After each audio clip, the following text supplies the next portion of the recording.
ఇక బ్రేకింగ్ చూస్తున్న భద్రాద్రి కొత్తగూడెం జిల్లాలో చర్ల పోలీసులు నలుగురు మావోయిస్ట్ మిలిషియా సభ్యులను అరెస్టు చేశారు.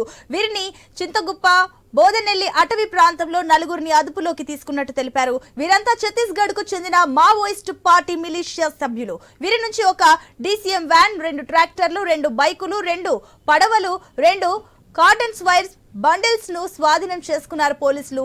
వీటి ద్వారా ఛత్తీస్గఢ్ నుంచి తెలంగాణకు ప్రయాణిస్తున్నట్టు పోలీసులు సందేహిస్తున్నారు.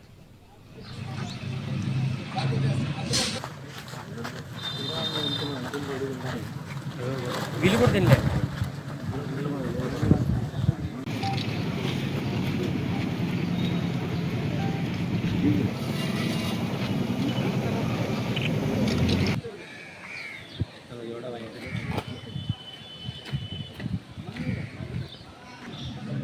ఫారెస్ట్ ఏరియా దగ్గర యాక్చువల్లీ అక్కడ ఏరియా డామినేషన్ చేస్తున్నప్పుడు 4 పీపుల్ పట్టుబడ్డాడు అక్కడి నుంచి. సో పేరు A1 అక్యూజ్డ్ కోడియం సామయ్య, అతను జర్రాపల్లి విలేజ్ నుంచి, Bijapur district, Chhattisgarh. Second accuse Gattupalli Ramesh, అతను కూడా యాక్చువల్లీ జారాపల్లి విలేజ్ నుంచి. అండ్ ఈ ఇద్దరు జారాపల్లి విలేజ్ కమిటీ మెంబర్ ఉన్నారు. అక్యూజ్ నెంబర్ 3 పుణ్యం రూపేష్, అతను Nimmalgudem village, Sukma district. Vedama Srinu, Nimmalgudem village, Sukma district, Chhattisgarh. So ఈ ఇద్దరు నిమ్మల్గూడెం విలేజ్ కమిటీ మెంబర్ ఉన్నారు.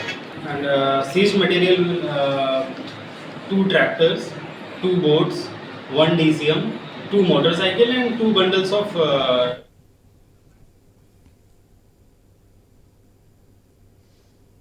ఇక బ్రేకింగ్ చూస్తున్నాం. భద్రాద్రి కొత్తగూడెం జిల్లాలో చర్ల పోలీసులు నలుగురు మావోయిస్టు మిలిషియా సభ్యులను అరెస్టు చేశారు. వీరిని చింతగుప్ప బోదనెల్లి అటవీ ప్రాంతంలో నలుగురిని అదుపులోకి తీసుకున్నట్టు తెలిపారు. వీరంతా ఛత్తీస్గఢ్ కు చెందిన మావోయిస్టు పార్టీ మిలిషియా సభ్యులు. వీరి నుంచి ఒక డీసీఎం వ్యాన్, 2 ట్రాక్టర్లు, 2 బైకులు, 2 పడవలు, 2 కార్డెక్స్ వైర్ బండిల్స్ ను స్వాధీనం చేసుకున్నారు పోలీసులు. వీటి ద్వారా ఛత్తీస్గఢ్ నుంచి తెలంగాణకు ప్రయాణిస్తున్నట్టుగా పోలీసులు సందేహిస్తున్నారు. రైట్, ఇక దీనికి సంబంధించి మరింత సమాచారం మా ప్రతినిధి నవీన్ అందిస్తారు. ఎస్ నవీన్.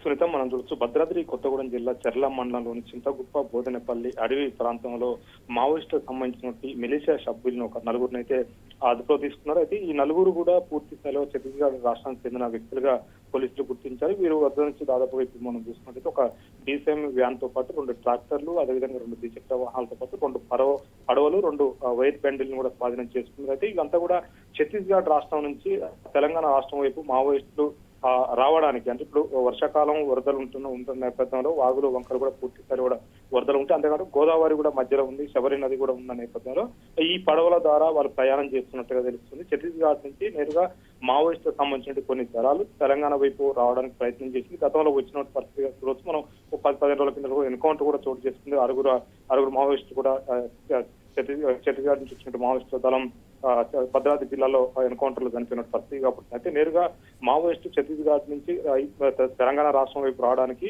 ప్రధాన కాలువలు కానీ వాగులు కానీ ఇవన్నీ కూడా వరదలతో ఉన్న నేపథ్యంలో అక్కడ దాకా ట్రాక్టర్ల ద్వారా రావడం, ట్రాక్టర్ల నుంచి తెచ్చుకున్న పడవల ద్వారా మళ్ళీ నదులు దాటడం, నదులు దాటిన తర్వాత మళ్ళీ ఆ ట్రాక్టర్లు బయటకు వచ్చేసి అక్కడ ట్రాక్టర్లు వేరే చూసుకొని మళ్ళీ ఆ పడవల్ని ఆ ట్రాక్టర్ ద్వారా తీసుకురావడం, మళ్ళీ ఒడ్డుకాడ పెట్టడం జరుగుతుంది. అయితే పూర్తి స్థాయిలో కూడా గోదావరి కూడా ప్రవాహం కొనసాగుతున్న నేపథ్యంలో ఆ 2 పడవలు వాడుకొని మావోయిస్టు సంబంధించి ఛత్తీస్గఢ్ నుంచి ఇటు తెలంగాణ వైపు వచ్చినట్టుగా సమాచారం అందుతుంది. అయితే ఇది చర్లలోనే దొరికిన పరిస్థితి కాబట్టి ఈ పడవలు కానీ డీసీఎం, 2 ట్రాక్టర్లు, 2 బైకులు కూడా స్వాధీనం చేసుకున్నారు. అయితే ఇవన్నీ కూడా ఛత్తీస్గఢ్ నుంచి ఇక్కడ తెచ్చుకున్నారు. వీళ్ళందరూ కూడా తెలంగాణకు వచ్చిన తర్వాత మనం ఎన్కౌంటర్ అయిన పరిస్థితి కనపడుతుంది.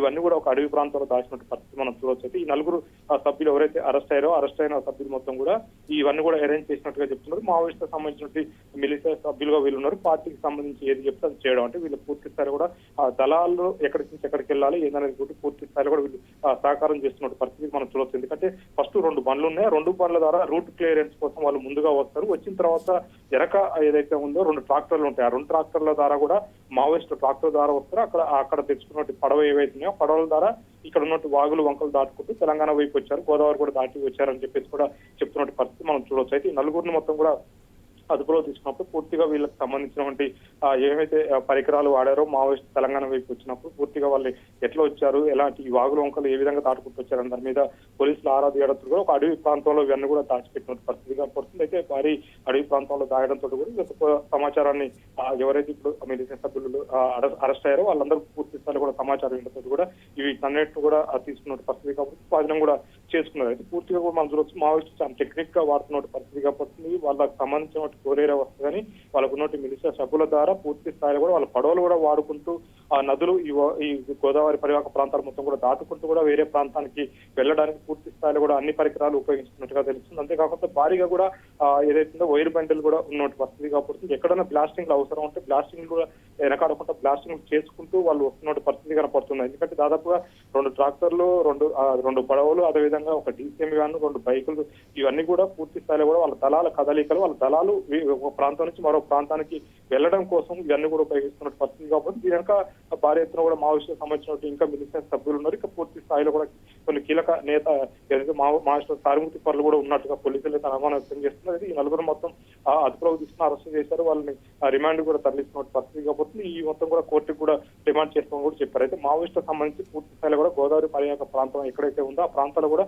గట్టిగా పోలీసు నిఘా పెట్టాలని చెప్పేసి కూడా జిల్లాలకు సంబంధించిన ఎస్పీలు కూడా నిర్ణయించిన పరిస్థితి కాబట్టి ఎందుకంటే దాదాపుగా ఏటూరు నాగా నుండి భద్రాద్రి జిల్లా ఈ ప్రాంతం మొత్తం కూడా అదేవిధంగా ఇటు ఆంధ్రప్రదేశ్ ఈ ప్రాంతం మొత్తం కూడా గోదావరి పరివాహక ప్రాంతం మావోయిస్టు ఛత్తీస్గఢ్ నుంచి ఇటువైపు రావాలంటే ఏ వైపు నుంచి రావాలన్నా కానీ గోదావరి పెద్ద నది కాబట్టి గోదావరి అడ్డు ఉంటుంది. ఈ అడ్డున్న గోదావరి దాటడం కోసం వాళ్ళు నేరుగా పడవలు వాడుతున్నట్టుగా తెలుస్తుంది. వాళ్ళే సొంతంగా పడవలు కొనుక్కుని ఆ పడవల ద్వారా వాళ్ళు గోదావరి దాటే ప్రయత్నం చేస్తున్నారు, దాటుతున్న పరిస్థితి కనపడుతుంది. అయితే ఈ పడవలు ఇవన్నీ కూడా బయటపడడంతో కూడా పూర్తి స్థాయిలో కూడా గోదావరి పరివాహక ప్రాంతాలు కూడా డైలీ పోలీసులు పెట్రోలింగ్ చేయాలన్నది కూడా నిర్ణయించిన పరిస్థితిగా పడుతుంది. ఎందుకంటే స్విమ్మింగ్ తో పాటు ఖచ్చితంగా గోదావరి పరివాహక ప్రాంతాల్లో ఖచ్చితంగా స్విమ్మింగ్ తో పాటు పెట్రోలింగ్ కూడా ఉండాలని చెప్పేసి కూడా నిర్ణయం చేసుకున్నారు. అంతేకాకుండా పడవలకు సంబంధించిన డేటా కూడా తీసుకుంటుంది. ఎవరెవరు పడవలు వేస్తున్నారు, ఎవరెవరు చేపల వేటకి వెళ్తున్నారు, ఈ పూర్తి స్థాయిలో కూడా వాళ్ళ డేటా తీసుకొని వాళ్ళందరూ సంబంధించి ఎన్ని పడవలు ఉన్నాయని కూడా పూర్తి కూడా పోలీసులు అయితే ఆరా తీస్తున్న పరిస్థితి ఇక్కడ కనపడతా ఉంది. Right Naveen, thank you.